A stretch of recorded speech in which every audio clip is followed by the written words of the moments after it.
Martha Raddatz, ABC News. Thanks for taking the questions today, sir. You say it's unknowable whether EITs, in fact, led to useful information or it was just detainees who were subjected to that. Was this a question that was asked at the time? This went on for 5 years. Or were senior officials told you couldn't get any information except through the EITs that was so valuable? And also my second question to you, back to thinking about those methods of interrogation that we all read about in the report. You say some are abhorrent. Can you tell me when, to you, the officers or interrogators crossed the line? On your first question, which is a good one, what was the nature of the discussion and how did people decide to continue to go forward with these EITs? Did they feel as though that was the only way that they were able to obtain information? Those are good questions, and I wish the committee took the opportunity to ask CIA officers who were involved in the program at the time, what were you thinking? What did you consider? What was the calculus that you used as far as going forward on it?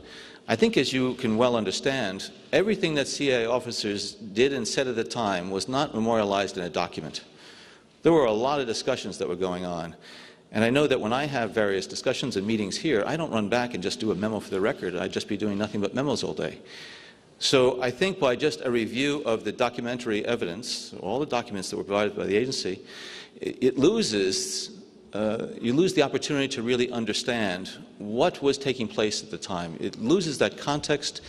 And again, I think it's lamentable that the committee did not avail itself of the opportunity to be able to interact with CIA personnel.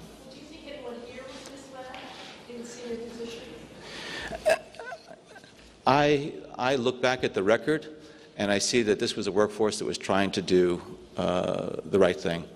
I cannot say with certainty whether or not individuals acted with complete honesty.